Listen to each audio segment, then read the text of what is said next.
नमस्कार दोस्तों, ओम शांति। स्वागत है आपका आपकी अपनी सीरीज डिवाइन वेलनेस और आपका अपना पसंदीदा शो जिंदगी बने आसान में। हम बात कर रहे थे कि कैसे मन तंदुरुस्त होने से हमारा शरीर तंदुरुस्त होता है, लेकिन मन के बीमार होने से कैसे कैसे बीमारियां तन तक आती हैं, आज हम वो जानेंगे डॉक्टर करमजीत दीदी से। तो आइए उनका स्वागत करते हैं। Om Shanti, welcome to our show. Om Shanti. तो दीदी, जैसे हमने लास्ट एपिसोड्स में हमने बात करी थी कि हमारा मन अगर सही नहीं है तो उससे कैसे हमारे शरीर पर बहुत ही ज़्यादा इफेक्ट पड़ता है। तो हमारे विचारों से कैसे हमारे हॉर्मोन्स में प्रॉब्लम आती है। देखिए, हमारा पूरा बॉडी आपस में कनेक्टेड है। माइंड, बॉडी, सोल तीनों ही एक ही सिस्टम का हिस्सा हैं, राइट। तो अगर एक पर प्रभाव आएगा तो उसका इफेक्ट दूसरे में ऑटोमेटिकली दिखाई देगा, अपने आप दिखाई देगा। तो हमारे पूरे शरीर में जितने भी हॉर्मोन्स हैं उसका जो मास्टर ग्लैंड है वो है पिट्यूटरी ग्लैंड। और पिट्यूटरी ग्लैंड क्योंकि हमारे मस्तिष्क का हिस्सा है, तो जैसे ही हमारे मन में कोई विचार आते हैं, अच्छे विचार आएंगे तो वो गुड हॉर्मोन्स को जन्म देंगे, गुड हॉर्मोन्स को प्रमोट करेंगे। और अगर कोई गलत विचार आते हैं, उदासीनता के, दुख के, गम, टेंशन, चिंता, स्ट्रेस या उदासी या डिससेटिस्फैक्शन या दुख, किसी चीज़ का दुख होना, भय होना, इनसिक्योरिटी होना, तो ये सारे negative emotions and feelings negative विचारों को जन्म देते हैं। एट द बैक एंड इसका प्रभाव कहाँ पड़ता है? बैड हॉर्मोन्स जो हैं वो रिलीज होते हैं, स्ट्रेस हॉर्मोन्स रिलीज होते हैं जी। तो स्ट्रेस हॉर्मोन्स और बैड हॉर्मोन्स रिलीज होने से क्या होता है कि बॉडी में धीरे धीरे टॉक्सिसिटी बढ़ती है, टॉक्सिन्स बढ़ते हैं, और उसकी वजह से इन रिटर्न बॉडी के अंदर कोई ना कोई डिजीज पैदा होता है। कहाँ पर? जिसकी बॉडी में जहाँ पर कमजोरी होगी वहाँ डिजीज पैदा होगा।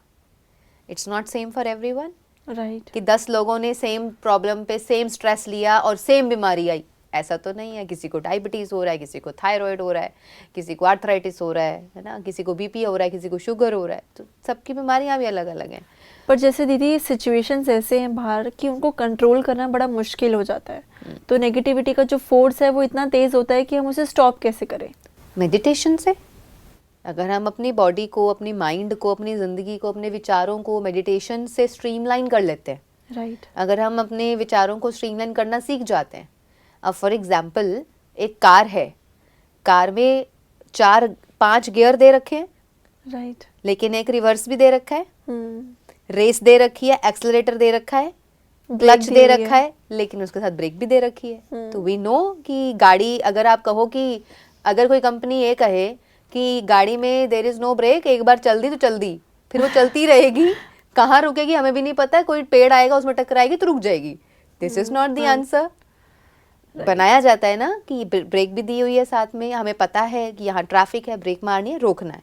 हम ये तो नहीं कह सकते हमसे हमारी गाड़ी कंट्रोल नहीं हो रही है, हमें पता नहीं हम क्या करें। तो बिल्कुल इसी तरीके हमारा मन भी एक गाड़ी की तरह है। तो हमारा मन है, तो बहुत सारे ऐसे हीलिंग मोडालिटीज़ है, बहुत सारी चीज़ें हमारे शास्त्रों में दी गई हैं, हमारे सभ्य समाज में, जैसे मेडिटेशन है, हीलिंग है, रेकी है, बहुत कुछ है। लेकिन एक मन को अपने ही कंट्रोल से और अपने ही पावर से उसको स्ट्रीमलाइन करना, राइट डायरेक्शन में लेके आना, उसमें सबसे ज़्यादा हेल्प करता है मेडिटेशन। और मेडिटेशन का आधार क्या है कि सबसे पहले तो हम ये समझें कि मैं एक सोल हूँ, मैं ये शरीर नहीं हूँ, आई एम अ सोल। और मन आत्मा का एक पार्ट है, उसी का एक हिस्सा है, उसकी एक फैकल्टी है। हाँ, मैं आपसे ये पूछना चाहती हूँ कि इसमें कि जैसे डिफरेंट टाइप्स ऑफ मेडिटेशन होते हैं, है ना, तो आपने जैसे बताया रेकी होता है, अलग अलग तरीके की हीलिंग्स होती हैं। तो एक तरीके से ये हर कोई तो कर नहीं सकता है जा करके, तो ऐसा क्या इजी वे क्या है कि हम क्या मेडिटेशन कर सकते हैं कि घर पे बैठ के भी हम कर लें, कहीं काम करें तब भी कर लें, कि हम अपने इमोशंस को कंट्रोल करना सीख सकें? देखिए क्या है, मेडिटेशन बहुत तरह का है।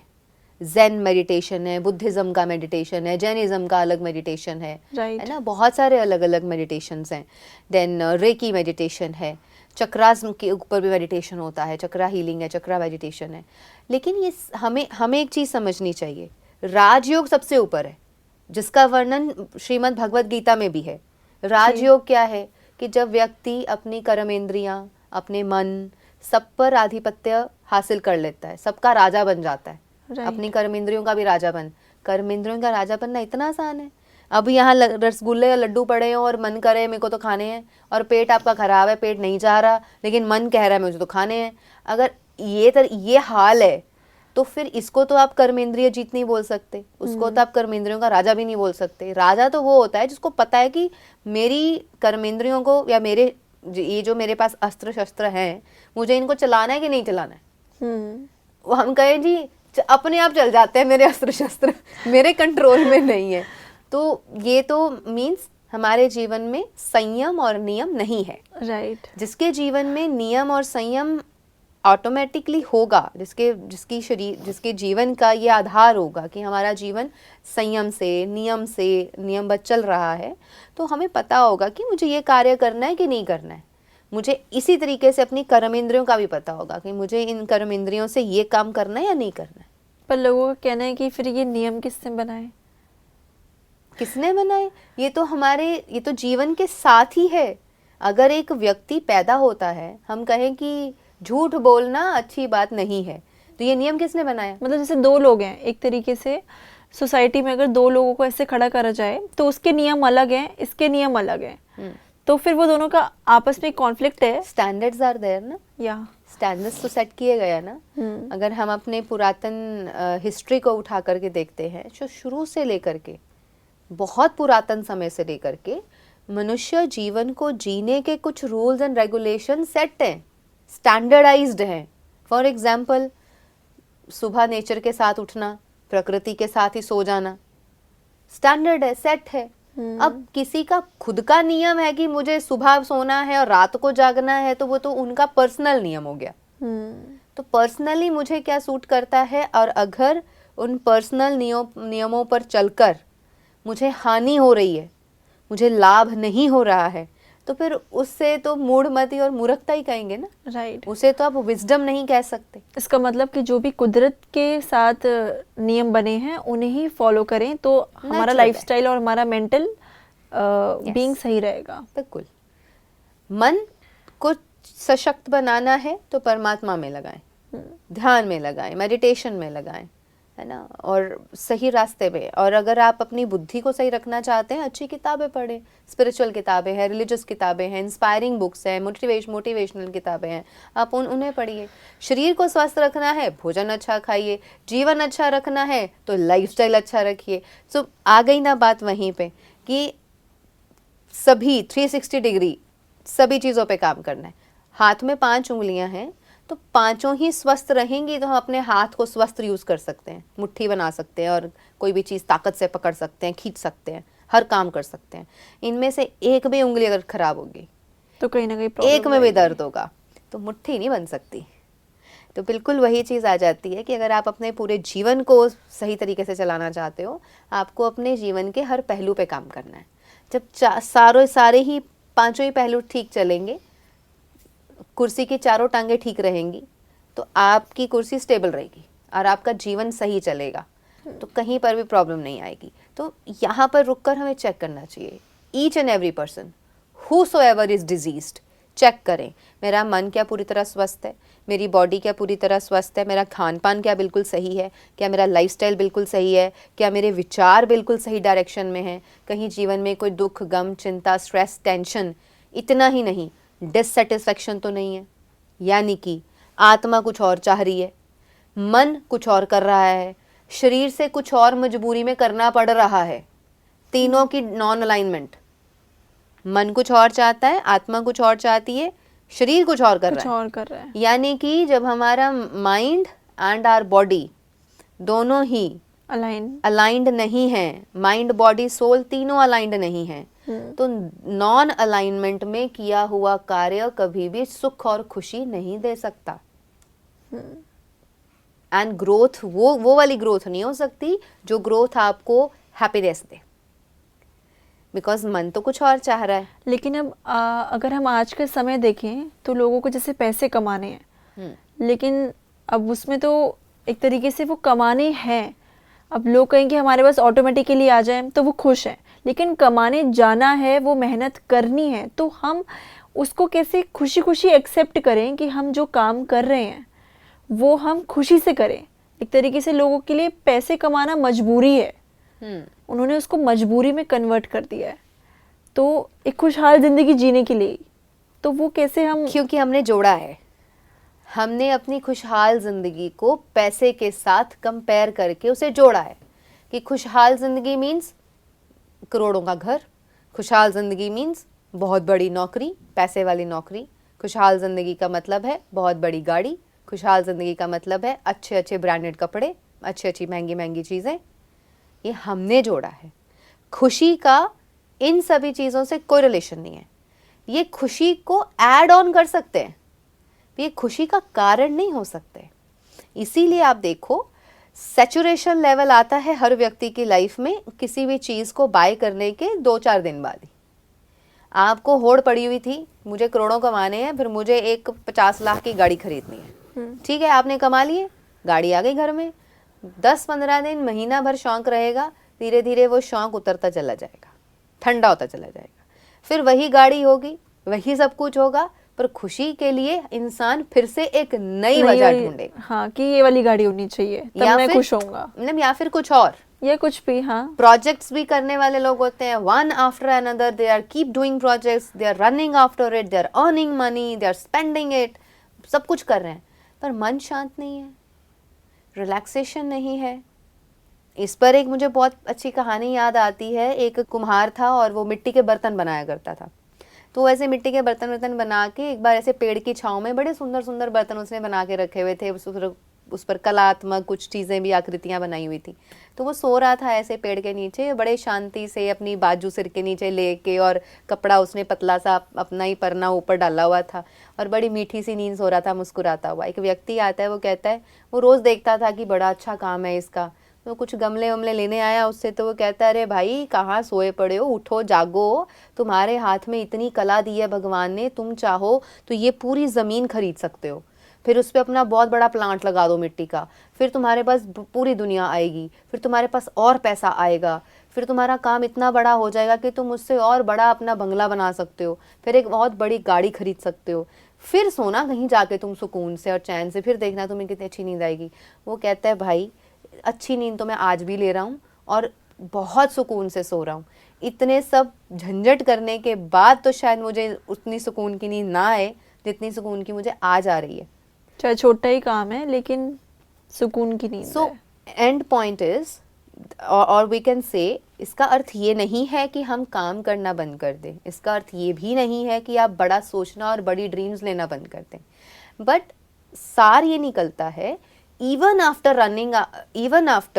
running behind money or running after luxurious life, if you don't have peace of mind, then what is the worth? Right, क्या ही उसका अर्थ रह जाता है। आप सब कुछ कर रहे हैं लेकिन सुकून से जी रहे हैं, सब कुछ बहुत अच्छे से कर रहे हैं, मन बहुत खुश है, तृप्ति है अंदर ना, सुख है। लेकिन लोग सिर्फ लग्जरियस के लिए ही नहीं, लेकिन बेसिक नेसेसिटीज़ के लिए भी जो कमाने जाते हैं, हाँ। वो भी खुश नहीं है कि उन्हें, क्योंकि वो रोबोट बन चुके हैं एक तरीके से। Yes. तो वो रोबोटिक लाइफ उनको पसंद नहीं आ रही है, तो उसमें वो उसको कैसे हैप्पीनेस से भर किसी को भी सकते हैं। पसंद नहीं है रोबोटिक लाइफ, किसी को भी पसंद नहीं है एक्चुअली। बहुत सारे लोग हैं, मजबूरी है, वो मजबूरी से काम कर रहे हैं, that is the state of mind. यही है, इसको ही कहा जाता है एटीट्यूड टुवर्ड्स लाइफ, नज़रिया है ना। जीवन है, मिला है, जीना तो पड़ेगा, कुछ तो Right. करना ही है। मंदिर बनाने वाले मूर्तिकार होते हैं, है ना। कई बार ये हमने देखा है कि वो ईंटें होती है ना, उसके छोटे छोटे टुकड़े करके रोड़ी होती है, उसको वो कूट रहे होते हैं ना बैठ करके। तो उनसे भी किसी ने पूछा, भाई तुम क्या कर रहे हो? एक ने बोला, मंदिर बन रहा है, मेरे प्रभु का मंदिर बन रहा है, उसके लिए सेवा कर रहा हूँ। उसको पगार मिलनी है, वेजेस मिलने हैं उसको, बट वो अंदर से इतना खुशी से लगा हुआ है उसको मिट्टी, उसको तोड़ने, ईंटों को, कि मंदिर बन रहा है, भवन बनने जा रहा है, और यहाँ पे मेरा तिल फुल लग रहा है, मेरी मेहनत लग रही है, मेरे हाथ लग रहे हैं। तो उसका आंसर ये है। एक है, उसने बोला, हाँ जी मेहनत कर रहा हूँ, रोजी रोटी कमा रहा हूँ। एक है, वो उसने कहा, मैं अपनी किस्मत को रो रहा हूँ। तो तीनों का नज़रिया अलग है। नज़रिया का तो दिस इज, महत्व है। हाँ, तो यहाँ पे है कि आपका ज़िंदगी को या उस चीज़ को देखने का नज़रिया कैसा है, वही डिसाइड करता है आपका एटीट्यूड टुवर्ड्स लाइफ, वही डिसाइड करता है your destiny towards your future. तो दीदी जैसे आपने बताया कि नज़रिए का सारा खेल है, तो अब जैसे जो मंदिर बनाने वाला है, मतलब एक मूर्ति बना रहा है, उसको तो पता है कि ये मंदिर में लगेगा, तो उसको तो एक पर्पस मिल गया कि हाँ उसकी एक तरीके से सेवा हो रही है, सेवा कर रहा है वो। लेकिन एक कंपनी में करने वाला वो क्या नज़रिया बनाए वहाँ पर, वो कैसे अपने नज़रिए को बदले कि वो सोचे कि वो कुछ पर्पस है उसकी लाइफ में, पर्पस कहाँ से ढूंढे? हम ऐसा क्यों सोच रहे हैं कि सिर्फ एक आध्यात्मिक या रिलीजियस जगह पर होना या काम करना या वहाँ पर अपना योगदान देना ही सेवा है? इस सृष्टि पर हर एक व्यक्ति इस सृष्टि के प्रति अपने कार्यों को सेवा में कन्वर्ट कर सकता है। इस सृष्टि पर रह कर के, इस ब्रह्मांड में रह कर के हम प्रकृति के एक एक रिसोर्सेज को यूज़ कर रहे हैं। राइट। हम जल, वायु, धरती, अग्नि और आकाश को यूज़ कर रहे हैं। वो जल, वायु, धरती, अग्नि और आकाश सिर्फ एक धार्मिक, आध्यात्मिक या अच्छी जगह पर मंदिर, गुरुद्वारे, मस्जिद, चर्च, आश्रमों में ही तो नहीं है। वो पांचों तत्व जब पूरी सृष्टि पर एक जैसे प्रख्यात हैं और सभी को एक जैसी रोशनी, एक जैसी हवा, एक जैसा पानी देते हैं, कहीं भेदभाव नहीं करते कि ये चोर है तो मैं इसको पानी कड़वा दे दूं और ये भक्त है परमात्मा का नाम जाप करने वाला इसको मीठा पानी दे दूं, नहीं करते, सब कुछ सेम है। तो एक व्यक्ति अपने घर में होकर के भी ये सोच सकता है, एक व्यक्ति एक कंपनी में काम करके भी ये सोच सकता है, how I am contributing for the betterment of this world. ये क्वेश्चन मार्क अगर हर व्यक्ति पूछने लगे खुद से, मैं अपने जीवन से, अपने आचरण से, अपने व्यवहार से, अपनी सोच से, अपने कर्मों से, मैं अपनी ज़िंदगी से कैसे कंट्रीब्यूट कर सकता हूँ या कर सकती हूँ towards the betterment of this society, towards the betterment of this world, आपका जो भी कार्य होगा ना वो सात्विक हो जाएगा, आपका हर कार्य अमृत से भरपूर हो जाएगा, आपका हर एक कर्म, हर एक एक्शन, हर एक विचार, हर एक सोच को एक पर्पस मिल जाएगा। This is called attaching yourself to a higher purpose. चाहे हम एक झुग्गी झोंपड़ी में रह रहे हैं, चाहे हम लाख के घर में हैं, चाहे करोड़ के घर में हैं, चाहे हम मल्टी मिलियनर के घर में हैं, हम कहीं भी बैठे हैं, किसी भी तरीके की जीवन को जी रहे हैं, लेकिन अगर हमने उसको एक हायर पर्पस के साथ जोड़ दिया, जी, that I am doing this for the betterment of a world, for the betterment of a society, कि यहाँ आने वाला हर व्यक्ति सुख लेके जाए। मैं जो करूँ, मेरा कर्म इतना सात्विक होना चाहिए या उसमें इतना ट्रांसपेरेंसी होनी चाहिए कि उससे कोई सीख के जाए ऑनेस्टी क्या होती है। मैं अपना काम इतनी रिस्पॉन्सिबिलिटी से करूँ कि कोई सीख के जाए रिस्पॉन्सिबिलिटी निभाना क्या होता है ना? लेकिन आपने जैसे ये बताया कि हम ऐसा कर सकते हैं कि ऑनेस्ट रह सकते हैं और जितने भी रिस्पॉन्सिबल रह जितनी भी सकते हैं, वैल्यूज हैं, लेकिन कुछ लोगों का ये भी एक तरीके से कहना है कि जैसे ऑनेस्टी आज के समय पे इतनी फेवरेबल नहीं है, लोग उसका मिसयूज करते हैं। तो आजकल उन लोगों को क्योंकि इस चीज़ का भी डर है कि अगर हम ऑनेस्ट हुए तो भी कहीं ऐसा ना हो कि हमारे साथ ही नुकसान हो जाए, हमारे साथ ही बुरा हो जाए। ये भी हमने बनाया है ना, और क्योंकि हम होने देते हैं तो ऐसा होता है। अगर एक ऑनेस्ट व्यक्ति भी अपना एक्सप्लॉयटेशन होने दे रहा है तो हो रहा है, अपने आप नहीं होता है। हमारे जीवन में सिर्फ इसलिए अपनी वैल्यूज को छोड़ देना क्योंकि दूसरे गलत हैं, ये कितना सही है? लेकिन हम उस सिचुएशन में ऐसा करते हैं कि हम उन्हें माफ़ कर देते हैं और उसे भूल जाते हैं और आगे बढ़ जाते हैं। हाँ, तो क्या ये भी सही है? बिल्कुल सही है। हमने माफ़ कर दिया, हमने अपने मन से चित्त से उतार दिया। सामने वाले ने क्या करना है, उसका कर्म उसको फल देगा, मेरा कर्म मुझे फल देने वाला क्योंकि है। कुछ लोग क्या चाहते हैं कि कोई बड़ी सिचुएशन हुई, वो ऑनेस्ट भी हैं, सब कुछ है, एक्सप्लॉयटेशन भी हुआ, लेकिन वो आगे उसको बढ़ाना नहीं चाहते कि इस सिचुएशन में कानून नहीं, भगवान देखेगा, ऐसे करके करते हैं लोग। बिल्कुल। तो क्या ये भी सही है? ऑफ कोर्स, नियति इज ऑलवेज देयर। नियति है, भगवान है, ये पूरी सृष्टि है, इसका जिस तरीके से कारोबार चल रहा है, वो एक हायर अथॉरिटी, हम सभी से ऊपर, नेचर, एक प्रकृति का भी अपना एक लेन देन है, प्रकृति का अपना कार्य है, परमात्मा की ये पूरी सृष्टि है, उसके अकॉर्डिंगली कैसे कैसे चल रही है, वो ऑटोमेटिक चलता रहता है, हमें सोचने की ज़रूरत नहीं है। अगर एक व्यक्ति इस समय गलत कर रहा है, उसको आगे जाके कभी ना कभी उसका फल तो मिलना ही है। कोई आज सही कर रहा है, उसको उसका फल भी मिलना ही है। तो हर एक कर्म का फल निश्चित है जी। हर एक कर्म का फल निहित है कि उसका मिलना ही है। उसका फल, हर एक कर्म का फल नेचुरल है कि मिलना है। तो किसी को भी सोचने की ज़रूरत नहीं है कि फलाना गलत कर रहा है तो मैं उसको धर्मराज बन के सजा दूँ। आप नहीं भी दोगे तो क्या नियति दे देगी। और अगर आप अच्छा कर रहे हैं, आपको नहीं मिल रहा है, तो आपको कहीं ना कहीं तो मिलेगा ही और मिलेगा। ये भी हो सकता है कि हम अगर दे रहे हैं तो वो हम भी गलत कर रहे हैं एक तरीके से।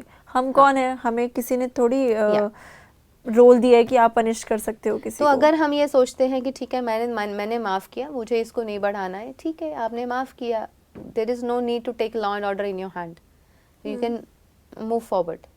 तो इस तरीके से हर व्यक्ति अगर अपने जीवन को एक हायर पर्पस के साथ जोड़ ले, जो आपने कहा लोगों के पास पर्पस नहीं है, पर्पस ढूंढना बहुत आसान है।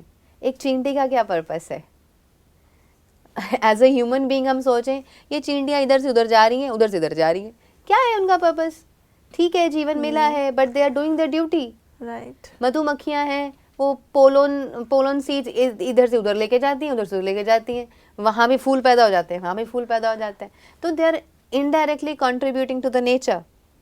अगर हम भी सोच लें, अब एज अ ह्यूमन बीइंग राह चलते हमने कुछ खाया, रैपर उठा के ऐसे फेंक दिया, गलत सोच है। बिल्कुल गलत सोच है। ये एक बहुत छोटी सोच है कि हम इस तरीके से सोचें और इस तरीके से चलें, बिकॉज यहाँ ये दर्शाता है कि हमें अपने जीवन से तो क्या, हमें जिस देश में हम रह रहे हैं हमें उससे भी प्रेम नहीं है, हमें अपने वैल्यू सिस्टम से प्रेम नहीं है, और हमें अपने प्रिंसिपल्स से भी प्रेम नहीं है।